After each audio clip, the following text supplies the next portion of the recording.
حضرت بلال رضی الله عنه حبشی بودند.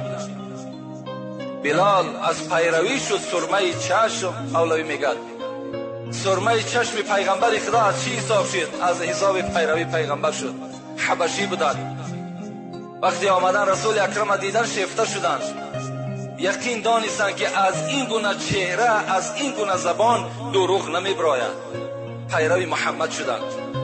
مادامی که غلام بودند سردارش شکار کرد. سردارش درکدار شد که بلال ایمان آورده است. بردن همون جایی که مصعب عذاب میکردند، در همان زمین خواباندند. این ابو جهل لعنتی در بالای میگه شکم همین بلال یک خرسنگ بی نهایت کلانی را گذاشت که دیگر حضرت میگه حرکت کردن نمیتونست. لبه ها همه کفیدگی، بیابان تسبان. وقتی با پیش میگذشتند آیا از دین بابات پیروی میکنی یا دین محمد را؟ بلال چی میگفت؟ احد احد احد. خدا یکه را پیرو استم، خدا یکه را پیرو استم، خدا یگانه را پیرو میشم. عذاب میدادند. ابو جهل میگوید مانده میشیدم.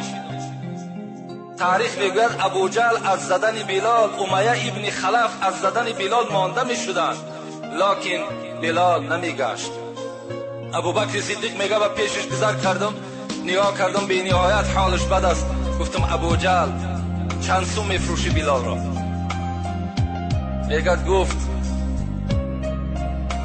گفت 100 تنگه.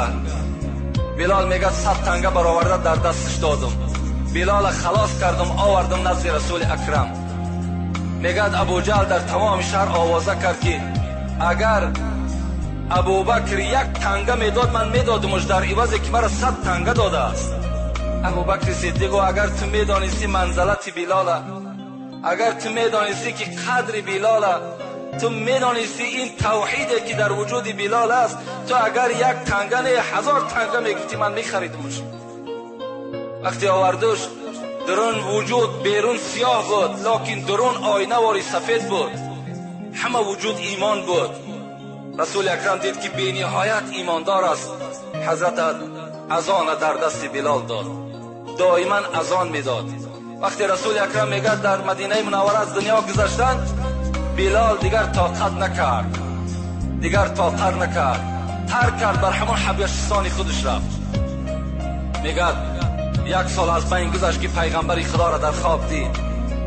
میگه پیغمبر گفتش بلال این چی ظلم است که در حق ما کردی، بار زیارت نمیای؟ بلال میگه در خواب گفتمش رسول اکرم من دیگر در مدینه دور دادن نمیتونم. هر وقتایی که قبر مبارک تو را میبینم دیگر من طاقت مدینه را زندگی کردن نداشتم. میگه مادامی که خواب دید حضرت میگه گشته آمدم به مدینه. وقتی میگه مدینه در آمدم، امام حسن که میگه خیلی کلانسال شده بودند، مرا گفتند که مثل همون دوره پیغمبر خدا نمیبرای ای بلال 1 بار دیگر اذان بودی.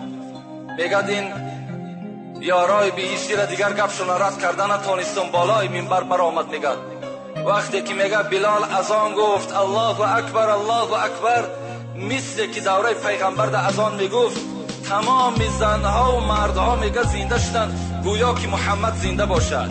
همه میگه از خانه ها بیرون شدند. حضرت میگه رسید اشهد ان لا اله الا الله، اشهد ان لا اله الا الله، اشهد ان محمدا عبده و رسوله. گفتگی ده از حش میگه غلطیدن. نام محمد بر زبان کران میگه حضرت در جاش غلطیدن. وقتی میگه به یک میدانی که شادی آوردنش، حضرت علاکه میگه چنان محبت جوش میزد، میگفتن اولاد اجدادش میگفت که با مصیبت ها امروز بلال از بین ما میرود. بلال باشد چی میگو؟ غدا القا محمدا و صحبه. چی خوشی است که فردا محمد با همراهی صحابه هاش زیارت میکنم. چی خوب است که من فردا در جنت با این یارایی که داشتم با اینا ملاقات میکنم. با همین شیرینی محبت پیغمبر خدا تلخی جان حضرت میگه دیگر هیچ حس نکردم. محبت صحابه ها را بید. حضرت بلال رضی